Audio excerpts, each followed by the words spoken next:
नंबरवार।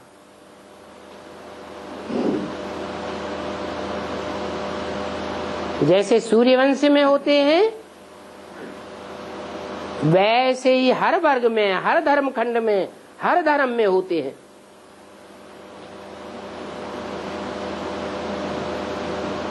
सूर्यवंश के बाद दूसरा नंबर आता है चंद्रवंश का।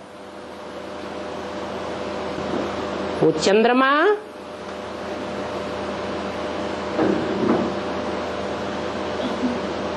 सोलह कला संपूर्ण भी बनता है और कलाहीन भी बनता है।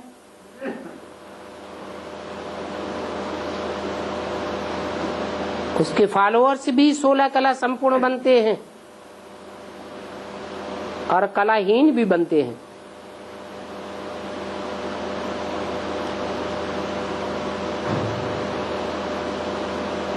परंतु चंद्रवंशियों में सारे ही चंद्रवंशी कन्वर्ट होकर के सूर्यवंशी बन जाते हैं, या कोई विशेष ग्रुप है जो कन्वर्ट होकर के सूर्यवंशी बनता है?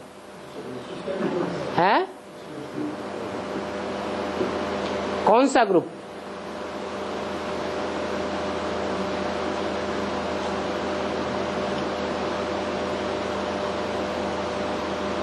अपने भारतीय परिवार में खास करके ब्राह्मणों में कन्या की शादी होती है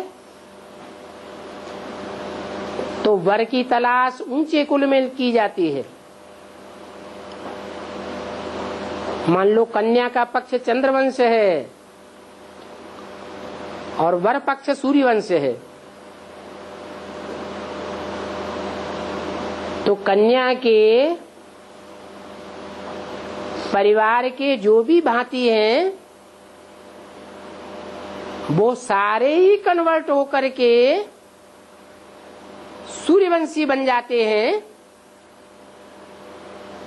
या सिर्फ कन्या और कन्या के साथ जाने वाले दास दासियों का ग्रुप ही सूर्य को फॉलो करने के लिए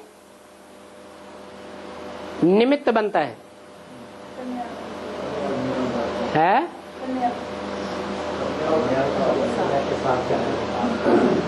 कन्या पवित्र है, पवित्रता की पावर से वो अपने को मोल्ड कर देती है। बाकी ऐसे नहीं, कन्या पक्ष का सारा परिवार कन्वर्ट हो जाता है। ऐसे ही यहाँ ब्राह्मणों की दुनिया में यज्ञ के आदि में सूर्यवंशी भी थे और उस ज्ञान सूर्य से रोशनी लेने वाले चंद्रमा और चंद्रवंशी भी थे। चंद्रमा की गोद में पलने वाले 9 प्रकार के ब्राह्मण थे।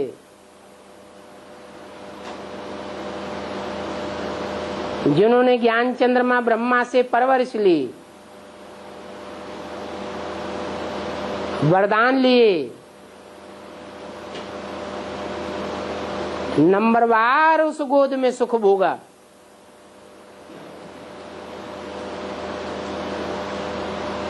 परंतु रिटर्न देने वाले एक जैसे थे या नंबरवार थे? नंबरवार ही होंगे। तो ब्रह्मा की गोद में पलने वाला जो श्रेष्ठ वर्ग है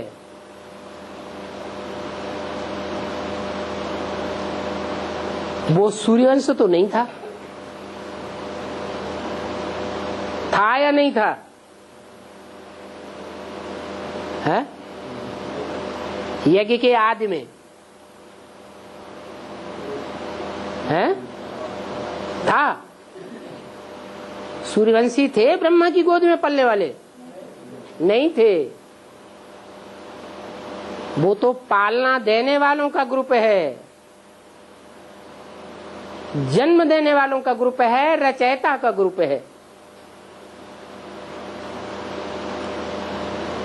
बुद्धिमान बाप के बुद्धिमान बच्चों का ग्रुप है। यज्ञ के आदि में बुद्धि का भोजन पूरा न मिलने के कारण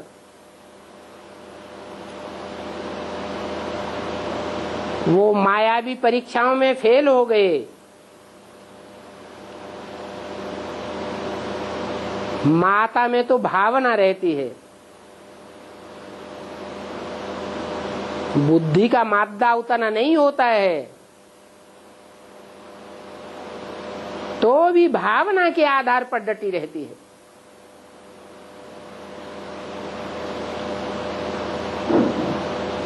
तो ब्रह्मा और ब्रह्मा को फॉलो करने वाले जो ब्रह्मा की गोद में अव्वल नंबर पालना लेने वाले बच्चे थे, वो कौन से ग्रुप के थे? है? चंद्रवंशी ग्रुप के ही होंगे।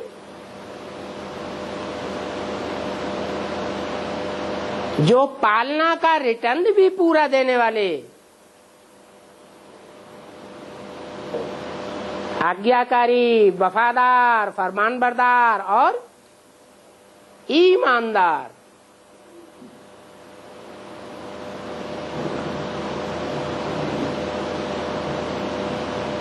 किसी परिवार में कन्या हो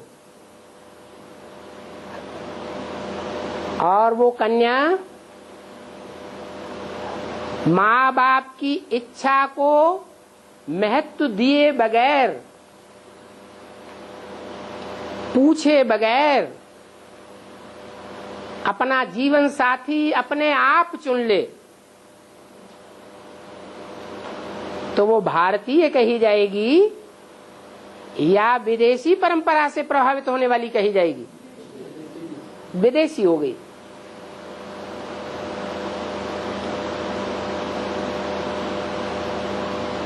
ऐसी वो आज्ञाकारी, वफादार, फरमानबरदार, ईमानदार ग्रुप है ब्रह्मा की गोद में पलने वाला।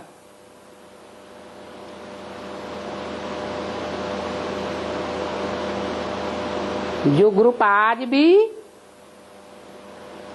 ब्रह्मा के प्रति, ब्राह्मणों के प्रति आज्ञाकारी, वफादार, फरमानबरदार, ईमानदार ग्रुप है।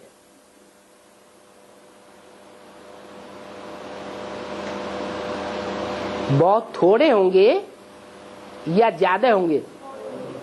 बहुत थोड़ी सी मुट्ठी भर आत्माएं हैं जिनसे विजयमाला तैयार होती है।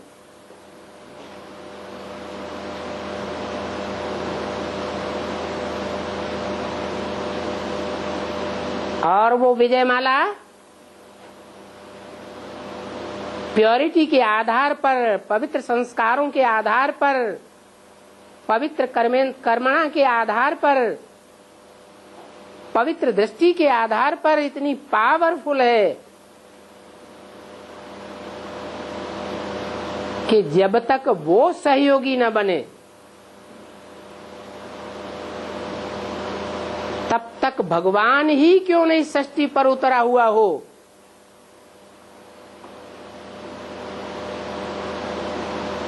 और सूर्य के द्वारा प्रत्यक्ष हो रहा हो। क्योंकि भगवान आते हैं तो पहले सूर्य को ज्ञान देते हैं,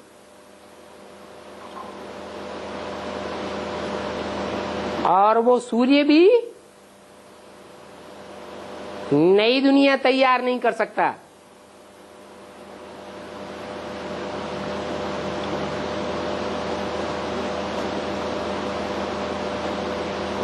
चंद्रमा तो उपग्रह है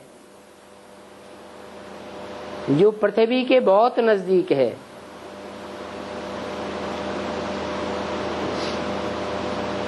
और पृथ्वी एक ऐसा ग्रह है सभी ग्रहों के बीच में जिसकी दूरी सूर्य से संतुलित दूरी पर है। इतना संतुलन है कि पृथ्वी पर ही जीव जंतु पनप सकते हैं। पृथ्वी के खास हिस्से पर और दूसरे ग्रह उपग्रहों पर कोई भी जीव जंतु नहीं पनप सकते, पनपना ही नहीं हो सकता। और पृथ्वी पर भी एक खंड ऐसा है अविनाशी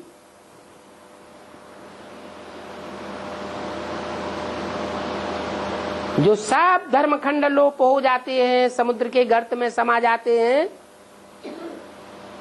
परंतु वो खंड नहीं समाता,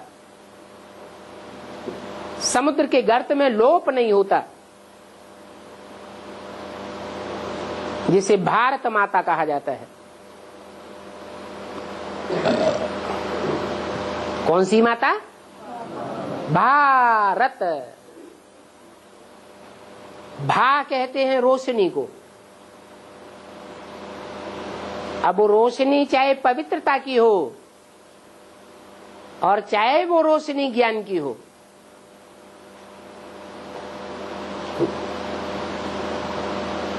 हम भली बात जानते हैं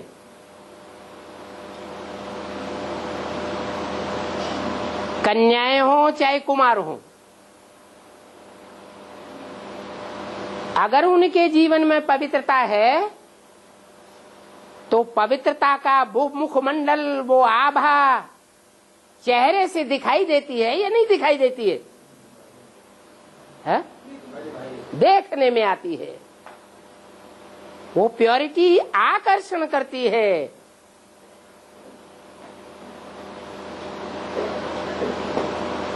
पुरुषों को ही नहीं, स्त्रियों को भी आकर्षण करती है। कुमारों को ही नहीं, बूढ़ों को भी आकर्षित करती है।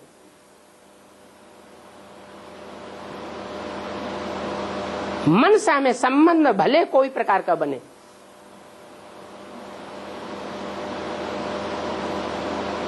तो प्योरिटी भी एक प्रकार की आभा है, रोशनी है। और वो रोशनी की चमक आंखों से दिखाई देती है।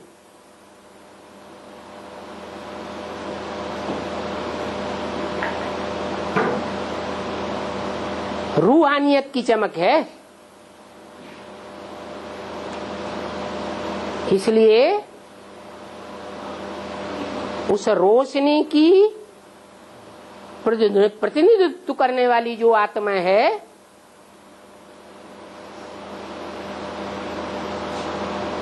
वो चंद्रवंश में राधा कही गई है।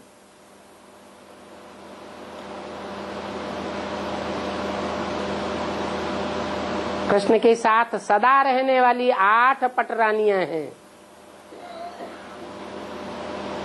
जो बाबा ने बोला है, मेरे साथ रहने वाले बच्चे मेरे को नहीं जान पाते, और जो सथा साथ नहीं रही है, कब कब का क्षण मात्र का साथ हुआ है, उसमें इतनी प्योरिटी होती है कि 8 पटरानियां तो पटरानियां कही जाती हैं। आखिरी माया का परीक्षा का टाइम होता है तो पट्ट में जाके गिरती है, और वो राधा महारानी कही जाती है।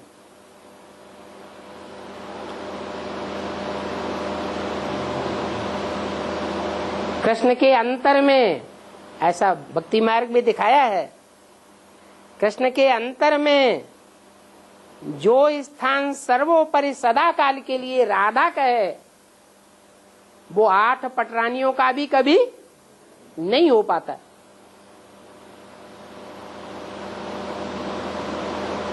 तो वो पृथ्वी का एक हिस्सा भारतवर्ष है, जो भारत माता कहा जाता है।